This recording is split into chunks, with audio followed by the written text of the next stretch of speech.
The Adventures of Tom Sawyer by Mark Twain Romance Simplified English Series read by พงศกร จันเทศ Chapter 13 Homesick Joe loses his knife.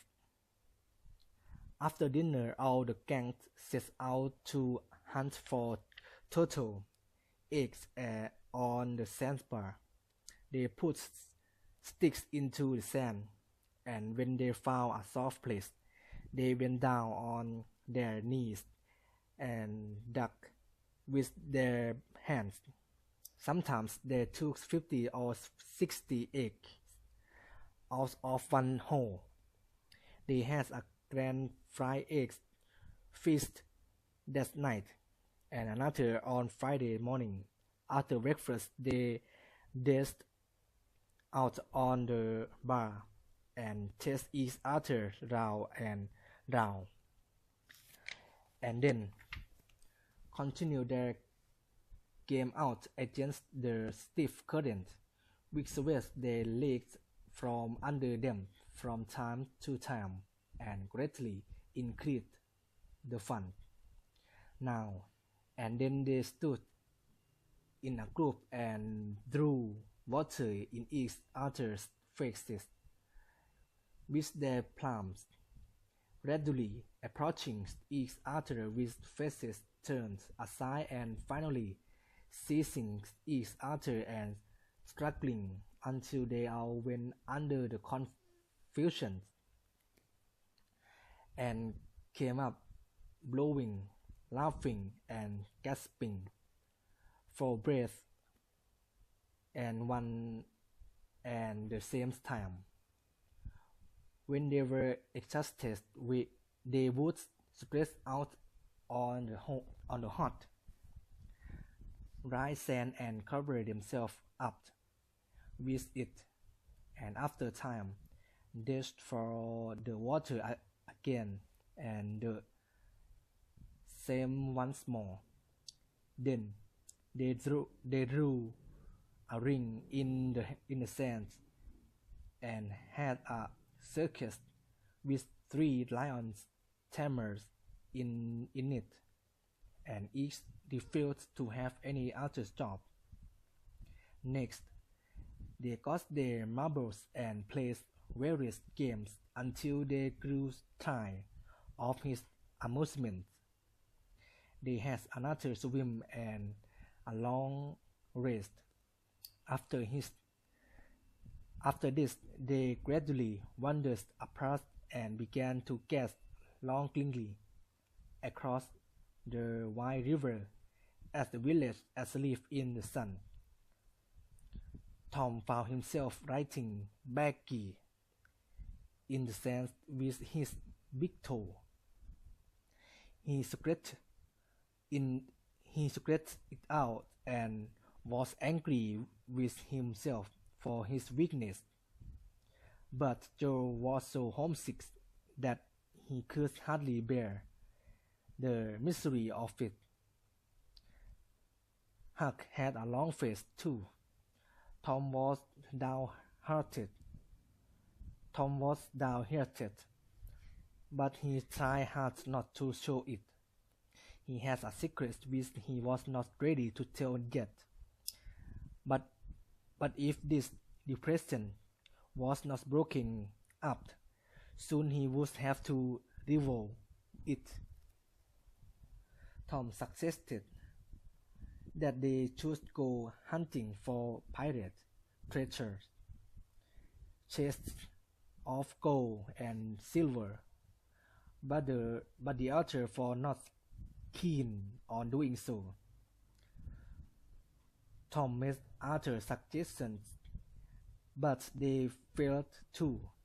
It was discouraging work. Joe sat digging a stick into the sand and looking very gloomy. "Oh, boys, let's give it up," said Joe finally. "I want to go home. It's so lonely." "Oh, no, Joe, you'll feel better soon. Just think of the fishing's there, and there isn't another swimming place anywhere better than this. Swimming's no good. I don't seem to care for it. Somehow, when there isn't anybody to say that I mustn't to swim, I want to go home. Well,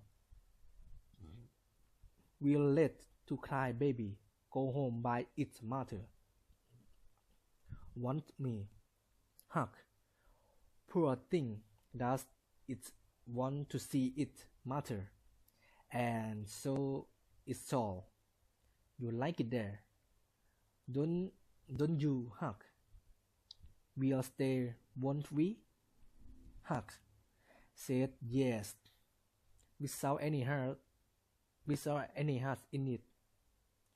I'll never speak to you again as long as I live, said Joe, racing to collect its belongings soon. Without a parting word, he began to walk slowly through the shallow water towards the Illinois bank.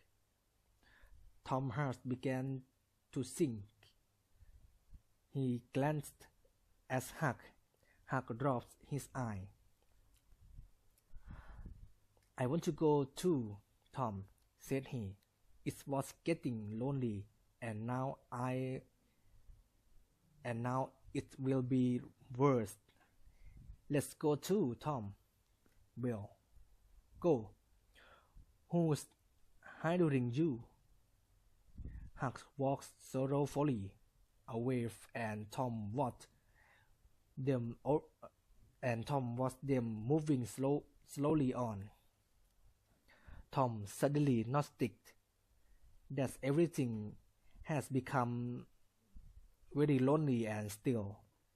He made one final struggle with his pride, and then danced after his friends. Wait! He shouted. I want to tell you something. They stopped and turned round. When he reached them, he began unfolding his secrets, and they listened gloomily till at last they understood his plan. Then they gave a cheers and said that it was marvelous. They assured him that they would not have left him if he has told them before. Tom made up an excuse, but his real reason has been the fear that not even the secrets would keep them with him any very great length of the time, and so he has meant to hold it in reserve as the last persuasion. The boys came guided back and continued their sports, taking all the time about Tom's plan and admiring the cleverness of it. After the delicious egg and fish dinner, Tom said that he wanted to learn how to smoke. Joe said that he would like to try too. So Huck filled pipes, and they stretched themselves out on the eyeball and began to puff cautiously and with little confidence. The smoke has an unpleasant taste, and they gasped a little. Why, it's easy, Tom said. If I would know that this was all, I would have learned long ago. So would I, said Joe. It's just nothing. I believe I could smoke this pipe all day. I don't feel sick. Neither do I, said Tom. I could smoke all day, but I bet you Jeff Thatcher couldn't. Jeff Thatcher, why he would fall down with just 2 puffs. I say, boys, don't say anything about it. And sometime when the boys are around, I will come to you and say, Joe, have you got a pipe? I want a smoke. And you'll say, in a careless way, as if it was nothing, you'll say, yes, I have got my old pipe and another one, but my tobacco isn't very good. And I'll say, oh, that's all right, if it's strong enough. And then you'll take all of the pipes and we'll light them as if it was nothing. How they will stare. That will be grand, Tom. I wish it was now. So the talk ran on. Put presently, it began to drag a little. The silences widened. Spitting marvelously. Increased. Fountains seemed to be at work inside their cheeks. Both the boys were looking very pale and miserable now. Joe's pipe dropped from his fingers. Tom followed. I've lost my knife, says Joe faintly. I think I would better go and find it.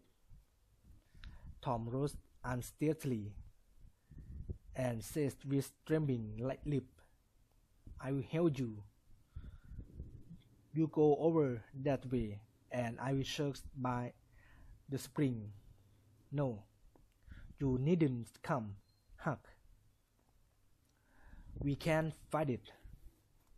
So Huck sat down again and waited an hour. Then he found it lonely and went to find his companions. They were wide apart in the wood, both very pale, both fast asleep. But something informed him that if they had had any trouble, they had got rid of it. They were not very talkative at supper that night. They had a humbled look when Huck prepared his pie after the meal and was going to prepare theirs. They told him not to. They were not feeling very well. Something they ate at dinner has upset them.